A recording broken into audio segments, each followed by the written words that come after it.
অন্যের মুখ থেকে হাসি ছিনিয়ে নিয়ে নিজে হাসার চেষ্টা করি। আমরা অন্যের সুখের জীবনে কাঁটা হয়ে নিজের জীবনে সুখের বাতি জ্বালানোর চেষ্টা করি, যার ফলে হয় ওকে সুখে থাকতে দিই না, নিজেও সুখে থাকতে পারি না। টোটাল বিষয়টা একটু অবজারভেশন করলে দেখা যায় আমরা নিজেরাই নিজেদের ক্ষতির কারণ, নিজেরাই নিজেদের অশান্তির কারণ, নিজেরাই নিজেদের দুঃখের কারণ। কথা বলেন।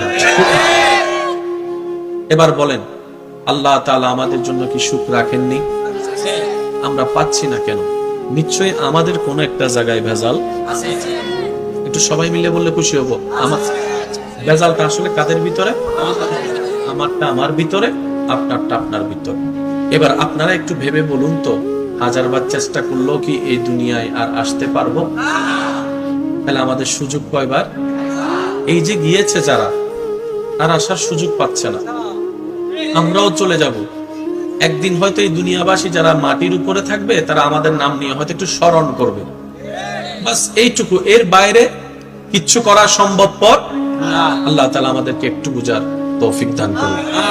এবার বলেন, সুখে থাকতে চান? একটু শান্তিতে নিঃশ্বাস নিতে চান? মন ভরে বাঁচতে চান? তাহলে শর্ত একটাই, পরকালকে সাজান, দুনিয়া সেজে যাবে। জোরে বলেন না। শর্ত একটাই, সাজাবো আমরা পরকাল, সেজে যাবে দুনিয়ার পরকাল। একটু মনোযোগ লাগবে, একটু মনোযোগ লাগবে প্লিজ। সাজাবো আমরা পরকাল, সেজে যাবে দুনিয়ার পরকাল। এবার পরকালকে যদি সাজাতে চাই তাহলে প্রথম শর্ত, অন্যের কষ্টের কারণ হওয়া যাবে।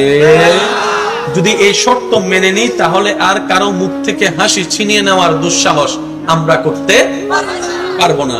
যদি আপনি আমি পরকালে সত্যিই সুখে থাকতে চাই তাহলে অন্যের রাস্তায় বাঁধা হয়ে দাঁড়াতে পারবো না। এবার আপনি আমি যদি পরকালকে সাজাতে গিয়ে অন্যের রাস্তায় বাঁধা হওয়া থেকে বিরত থাকতে পারি, সওয়াবে তো সওয়াব পাবো, দুনিয়ায় ইজ্জতে ইজ্জত পাবো, সম্মানে সম্মান পেয়ে যাব। বলেন সুবহানাল্লাহ। ঠান্ডা মাথায় যদি আমরা পরকালকে সাজাতে চাই, দুনিয়া অটোমেটিক সেজে যাবে। আমার কথা কি কে কষ্ট পাচ্ছেন? আচ্ছা সত্যি করে বলেন যে আমরা এই পর্যন্ত যারা সুখে থাকতে চাইছি, ভালো থাকতে চাইছি, অন্যের খাবার কেড়ে নিয়ে নিজে খাইতে চাইছি? একটু জোরে বলেন না।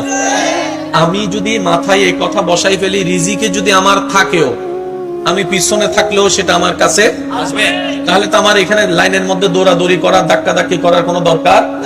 এটার নাম হচ্ছে তাওয়াক্কুল। সুবহানাল্লাহ বলেন। আমাদের জীবনে একটা জিনিসের বড় কমতি, বড় অভাব, সেটা হচ্ছে আল্লাহর উপর তাওয়াক্কুল করা। আল্লাহ সেই রব নয় যে রব তিমি মাছকে খাওয়াচ্ছে। আল্লাহ কি সেই রব নয় ছোট্ট ছোট্ট পিঁপড়াকে পর্যন্ত খাওয়াচ্ছে প্রত্যেকদিন? কোনো চাকরি নাই, কোনো ব্যবসা নাই, কোনো কিছুই নাই, কিন্তু টাইম টু টাইম আল্লাহ ওনাদের খাওয়ার ব্যবস্থা করে দিচ্ছেন। তিনিই তো রাজ্জাক। চিৎকার দিয়ে বলেন না সুবহানাল্লাহ। কথাগুলো কি আমরা মনে বসাতে পারবো? জোরে বলেন।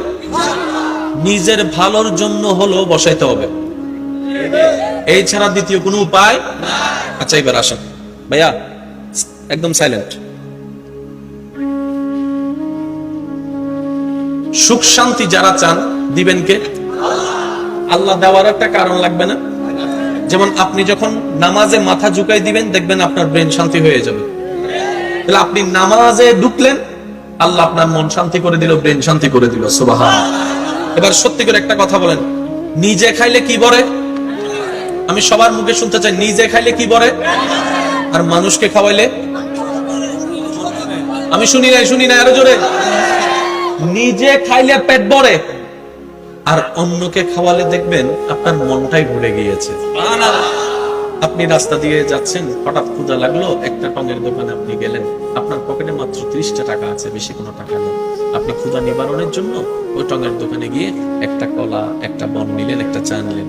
খেতে খেতে হঠাৎ করে আপনার নজর পড়লো একটা ছোট্ট বাচ্চার দিকে, যার শরীরে তেমন কোনো কাপড় নেই, উদাম গাও। দূর থেকে ওই কলার দিকে তাকিয়ে আছে, দূর থেকে ওই বনের দিকে তাকিয়ে আছে। দেখেই মনে হচ্ছে যেন খুব ক্ষুধা তার পেটের মধ্যে আছে, কিন্তু কেনার মতো সামর্থ্য তার কাছে। আপনার নজরটা ওর দিকে পড়লো, আপনি ওনাকে ডাকলেন, লাগছে? সে একটু মুচকি হেসে বলল, জি আমার ক্ষুধা লাগছে। তো তুমি খাও, আমার তো টাকা নেই। আপনি বললেন টাকার চিন্তা করিও না, আমার যা আছে অর্ধেক আমি খাবো, অর্ধেক তোমাকে খাওয়াবো। এমনি পকেটে টাকা নাই, রেখেছিল অর্ধেক খেয়ে আর অর্ধেক গাড়ি ভাড়া দিবে এই চিন্তা করে। এবার আমার সে ভাই কি করলো, দরকার হলে আমি হেঁটে চলে যাব, তারপরও তো একজন ছোট্ট বাচ্চার ক্ষুধা নিবারণের একটু কারণ হতে পারবো, হয়তো আল্লাহ তাআলা এই উসিলায় আমাকে ক্ষমা করে দিতে পারেন। সুবহানাল্লাহ। সে বাচ্চার হাতে আপনি নিজে দাঁড়িয়ে একটা কলা দিলেন, একটা বন দিলেন। ক্ষুধার্ত পেটে থাকা অবস্থায় সেই বাচ্চাটা যখন হাতে ক্ষুধা নিবারণের সে কলাটা দেখতে পাবে, যখন বনটা দেখতে পাবে, তার সেই ক্ষুধা নিবারণের খুশিটা তার চেহারায় ফুটে উঠবে, তার চেহারায় ফুটে উঠবে। আপনি তার চেহারাটা একটু তখন তাকায় একটু দেখেন, ওই চেহারায় যে হাসিটা দেখতে পাবেন, লক্ষ কোটি টাকা খরচ করলো আপনি এমন সুন্দর হাসি এই পৃথিবীতে খুঁজে পাবেন না। আপনি দেখবেন এই 10-15 টাকার খরচের বিনিময়ে আপনি দিলে এমন একটা শান্তি পাবেন, যে শান্তিটা আপনি কোন জায়গাও আর খুঁজে পাবেন না। সুবহানাল্লাহ। আপনি খাওয়ালেন অন্যকে, ওনার রব আপনার দিলে শান্তির ব্যবস্থা করে দিয়েছে। তাহলে আসুন আমরা একটু আওয়াজ দিয়ে বলি, সুখ পাওয়ার রাস্তা কি? আল্লাহর সৃষ্টিকে সুখে রাখা। শান্তি পাওয়ার রাস্তা কি? আল্লাহর সৃষ্টিকে শান্তিতে রাখা। এই ছাড়া বলেন না, অন্যকে কষ্ট দিয়ে নিজে কখনো সুখে থাকা যায় না। একটু জোরে বলেন না, অন্যকে কষ্ট দিয়ে নিজে কোনো সুখে থাকা যায় না। আপনি যদি মনে করেন, আমরা যদি মনে করি অন্যকে অপমান করে আমি ইজ্জতওয়ালা হব, তাহলে আমি ভুলের সাগরের মধ্যে ভাসতেছি। ইজ্জত তখন হয় আপনি যখন ইজ্জত দাতা যাকে ইজ্জত দিয়েছেন, ওই ইজ্জতকে যখন আপনি ইজ্জত দিবেন, ইজ্জত দাতা খুশি হয়ে ইজ্জত আপনাকে দান করবেন।